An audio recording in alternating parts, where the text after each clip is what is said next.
Lagi di Sapa Indonesia Pagi kita masih berbicara dengan Bang Saud Situmorang, ada Kang Asep Iwan Iryawan dan juga Mas Boyamin Saiman di sini terkait dengan vonis yang dijatuhkan pada mantan Menteri Sosial Juliari Batubara. Tadi Mas Boyamin sudah mengatakan bahwa sebenarnya permasalahan awalnya memang pada tuntutan yang dilakukan oleh jaksa KPK yang kali ini kita lihat dikoreksi lah begitu oleh hakim yang merasa justru lebih berat.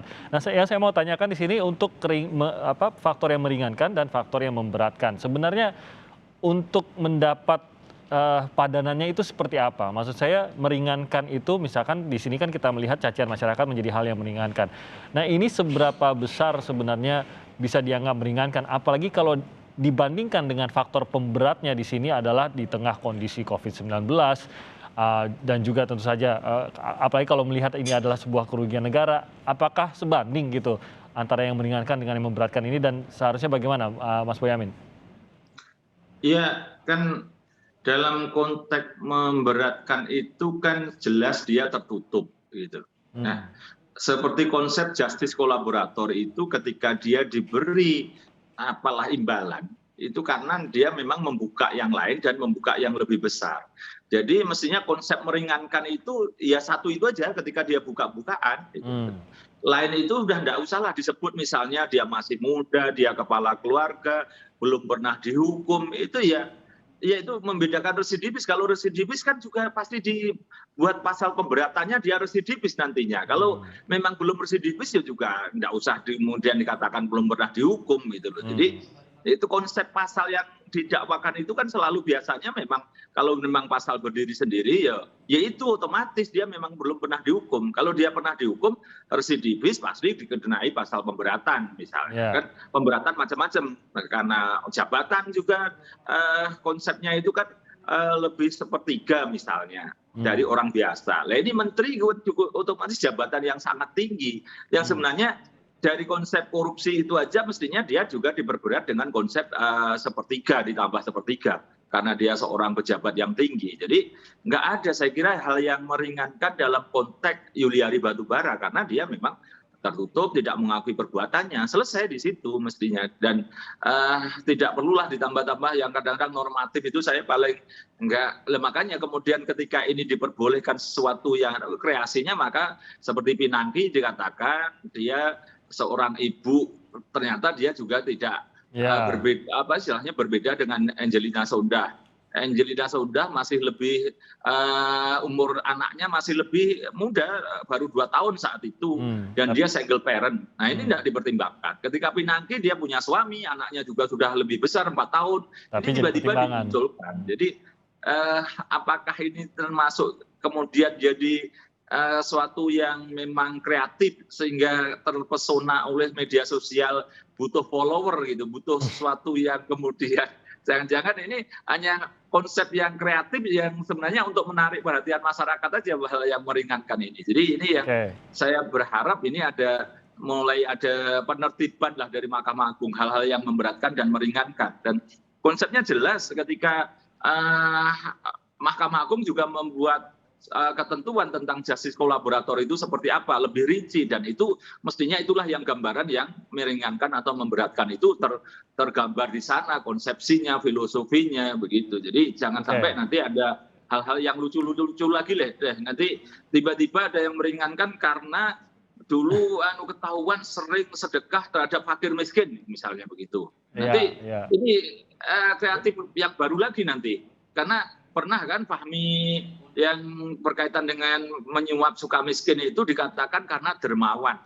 Nah, itu bahkan di level Mahkamah Agung itu. Jadi ini ya perbaikannya terlalu kreatif kah atau gimana Mas Boyamin? Ini ada sesuatu yang pedoman lah untuk hakim-hakim biar karena saya tahu persis itu Kang Asep juga saya yakin tahu itu bagaimana sebenarnya Mahkamah Agung itu mencoba dan selalu membina konsepsi dari sistem peradilan Indonesia sehingga tidak menyelonong-nyelonong lagi gitu. Nah, ini mungkin dari Kang Asep yang bisa menjelaskan. Sebenarnya faktor-faktor yang meringankan, faktor-faktor yang memberatkan, itu ada pakemnya nggak sih Kang Asep bahwa ya memang harus ada satu membantu kasus baru dianggap meringankan. Kalau tadi Bang Boyamin kan mengatakan kok tiba-tiba muncul nih beberapa hal seperti ini, menerima cacian, pernah memberikan mobil tapi justru dianggap itu sedekah, bukan gratifikasi. Itu hal-hal kreatif seperti ini sebenarnya memang bisa saja muncul sesuai undang-undangnya atau sebenarnya ada pakem-pakemnya, apa yang bisa meringankan dan apa yang bisa memberatkan? Tapi gini Timothy, sebelum Ya, Kang Asep, bahkan masyarakat saking jengkelnya menanggapi ini, besok lagi mari kita puji semua koruptor biar menjadi hal yang makin memberatkan memberatkan. gitu. Supaya tidak kecacian tidak meringankan, maka kita harus memuji semua koruptor. Mari kita Jadi rame-rame memuji koruptor gitu. jadi menyesal Silakan. mencaci gitu ya, Mas Boyamin. Nah, Silakan Kang Asep.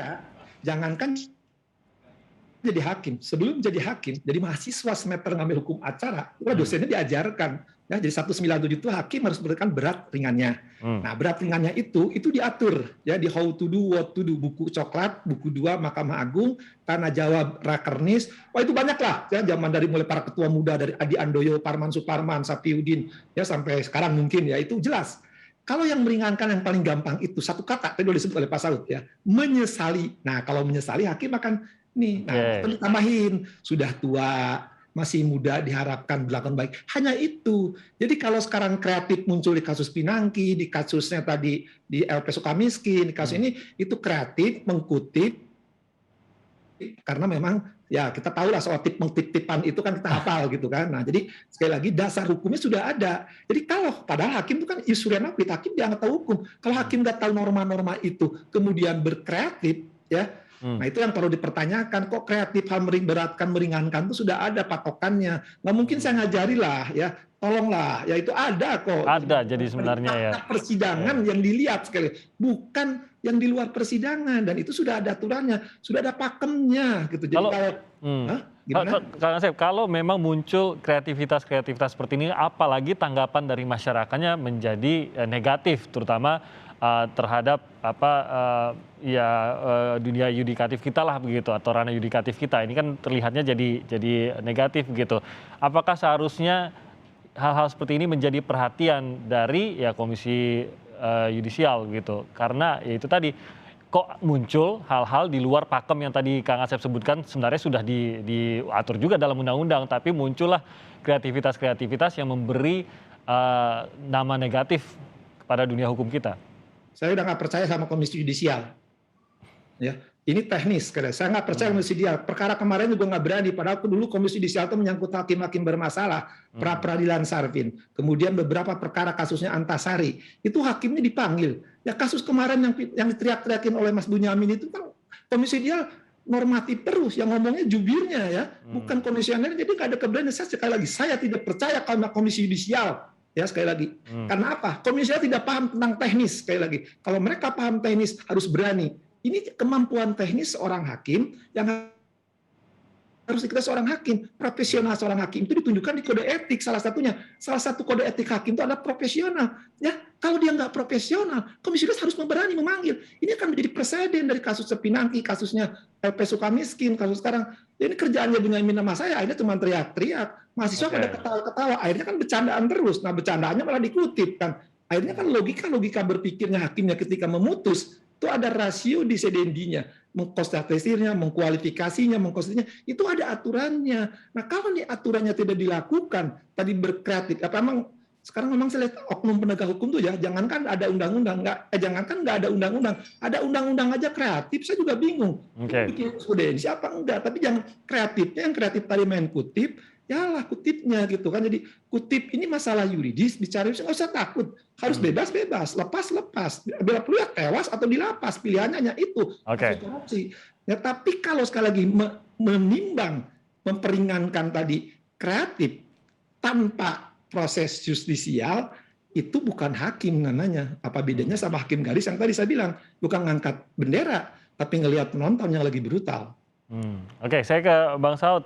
Mungkin Anda juga mau berkomentar mengenai bagaimana tentu saja KPK pada saat Bang Saud berada di dalam KPK melihat ada sejumlah hal yang meringankan dan memberatkan juga dalam sidang. Nah, bagaimana sebenarnya kalau Bang Saud lihat cukup fairkah kita selama ini dan apakah memang sepadan antara apa yang dianggap meringankan dengan apa yang dianggap memberatkan dalam sidang, terutama kan KPK ini banyak sekali tokoh-tokoh yang akhirnya terjerat dan kasus-kasus yang melibatkan keuangan negara. Bang Saud, belum terdengar suaranya, mungkin masih di mute. Kalau boleh saya tambahkan atau mengapresiasi yang disampaikan Pak Boyamin dan Kang Asep tadi, Pak Timothy, selama saya di KPK, kenapa saya selesai di KPK? Di tengah COVID itu saya datangi rumahnya Boyamin loh. Saya datang ke rumahnya, nggak ada yang saya datangi rumah selama COVID ini saya datangi. Karena apa? Karena saya merasa selama di KPK di check and balance oleh yang bersangkutan. Tanya deh, ketemu saya sama istrinya dikasih minum. Saya bilang, terima kasih Anda sudah men-check and balance saya selama di KPK. Beliau itu kan kalau ada apa-apa langsung kritik gitu. Walaupun nggak berani nyebut nama saya gitu. Tapi saya suka cara dia men-check and balance. Sekarang siapa yang men-check and balance KPK ini? Nah, kemudian kalau terjadi sesuatu yang tidak benar, bahwa katakanlah tidak proper atau tidak tidak kompetitif kalau dari sisi persaingan gitu ya. Kalau kita kan bersaing dengan orang-orang jahat. Nah, kemudian kan hakim harus bisa gitu memberikan sebuah check and balance kepada KPK. Check and balance itu nggak ada, dia malah lebih turun gitu mengikutinya. Yang mengecek and balance KPK ini sekarang kalau mau jujur siapa? Ya kan, semua check and balance itu dituduh sebagai Taliban dan seterusnya. Bahkan 2 putusan yang dibuat oleh Mahkamah Komnas HAM dan Ombudsman itu nggak ditanggepin oleh pemerintahnya. Nggak ada yang check and balance mereka sekarang. Apalagi kita bicara yang putusan-putusan itu gitu. Jadi saya mengatakan saya sangat skeptik kalau katakanlah kita akan dari diskusi ini kita akan dalam tempo dekat kemudian karena kan tujuan kita diskusinya kan evaluasi buat KPK. Ya dong, kenapa pasalnya tadi kan sudah di depan sudah kita bilang pasalnya aja nggak benar. Kemudian hal-hal yang kemudian yang kita sebut sebagai bagaimana mereka memutuskan. Jadi sekali lagi kalau memang di hulunya ini sudah sangat keruh gitu ya di luarnya sangat keruh. Oke lah kita bisa pakai kata pendekatan intelijen mempelajari kasus ini. Karena memang hakim dipengaruhi oleh kognitif, afektif. Kemudian dia menganalisis karena ada informasi yang sedemikian banyak dibombardir. Sampai kemudian dia terpengaruh kepada media di luar tidak pada posisinya seperti Kang Asep bilang tadi. Jadi kembali lagi di tengah ketidakpastian dalam peradaban hukum kita sekarang terlebih di anti korupsi ini sebenarnya siapa yang tanggung jawab kalau mau saya tanya? Ya kepala negaranya yang harus tanggung jawab. Ya kan begitu. Presidennya yang harus tanggung jawab. Ini ketidakbenarannya sudah semakin nyata sekarang ini. Jangan dibiarkan gitu loh. Jawaban atas tuntutan pegawai KPK kemarin aja belum dijawab sampai hari ini. Jawabnya normatif gitu. Jadi diskusi ini kalau kita mau tuntas Timothy, ada di depan di hulu ini yang sangat keruh yang kemudian di hilirnya keruh. Jadi ini kerja berat buat Kang Asep sebenarnya, bukan buat saya udah pensiun. Maksud hari ini saya yakin Kompas juga mengundang KPK saya yakin dan ini tidak datang. Ini memang proses yang tidak enak sama sekali. Kalau dulu saya barangkali dianggap sparring partner oleh Pak Saud dan kawan-kawan termasuk Pak Agus pun juga memberikan apresiasi dan terima kasih. Tapi sekarang saya posisinya seperti anjing gonggong kafilah berlalu. Jadi ini sesuatu yang kadang-kadang ini bukan kelas kita lagi untuk dicek and balance. Mungkin rasanya saya kalau kemarin itu tidak membongkar kasus helikopter, mungkin ya tidak terlalu dianggap amat begitu. Kira-kira ya sudah dipersiapkan, apapun silahkan menggonggong, kira-kira begitu. Jadi ini yang sesuatu yang memang, dan ini jangan kemudian seperti Pak Saud tadi, Presiden misalnya cuci tangan, bukan urusan saya. Lu dulu yang menyetujui seleksi dari pansel siapa dan membawa ke DPR. Jadi jejak tangannya Presiden ada di terpilihnya pimpinan sekarang yang kemudian tanda kutip bagi masyarakat ini dablek ini. Jadi Presiden tetap berhak untuk menjewer juga gitu loh. Masyarakat saja berhak apalagi Presiden, kepala negara. Jangan kemudian alasannya tidak intervensi urusan hukum, intervensi itu urusan pengadilan. Tapi kalau soal penegakan hukum, kejaksaan kalau kan administrasi negara ini, administrasi negara. Lah iyalah harus begitu gitu. Jadi Dan Kompas bagaimana saya yakin sulit untuk mengundang KPK untuk suatu diskusi yang produktif seperti hari ini. Saya yakin itu kalau bisa ditanya gitu kan. Dan saya ingin menambahkan Timothy berkaitan dengan kita sudahlah kalau ini perdebatan kita untuk kebaikan masyarakat, tapi kita sekarang masih ada PR menuntut KPK menyelesaikan penyelidikan pasal 2 dan pasal 3 yang mereka menjanjikan ini tidak nebis in idem tentang bancakan dan penyunatan bansos. Dan itu sudah saya berikan buktinya kemarin itu seharga 188.000 dari 300.000. Berarti itu yang harus kita tuntut dan nanti ya paling kalau penyelidikan itu terlalu lama, ini pasti saya gugat pra peradilan lagi. Dan kemarin Pak Bonyamin mungkin sedikit agak berbeda dengan Pak Bonyamin. Pak Bonyamin itu nanti di KPK di PHP-in. Karena apa? Kalau sekarang laporan penyelidikan baru, karena dia sudah mendakwa dengan pasal berlanjut, pasal 64. Jadi kalau pasal 64 ya perbuatan berlanjut, ketika bancakan selesai, dia akan selesai. Jadi mungkin dia, istilahnya penyelidikan, saya harap tidak akan muncul ini. Saya itu KPK yang penting itu. Nah, kita apalagi KPK yang sekarang kan, kalau KPK yang dulu ya, Pak Saud bisa kita jitakin kan, walaupun kita memang mungkin disebut Taliban atau tali kucir, tali apa, nggak ada urusan gitu. Tapi ya sekarang, tapi presiden Pak Bonyamin. Karena saya kemarin sudah menjadi pelapor, dan sudah terbit surat perintah penyelidikan. Jadi bisa saya tuntut pra peradilan. Dan itu tapi juga nanti jadi angin surga, Pak Bonyamin itu hanya PHP doang, karena pasti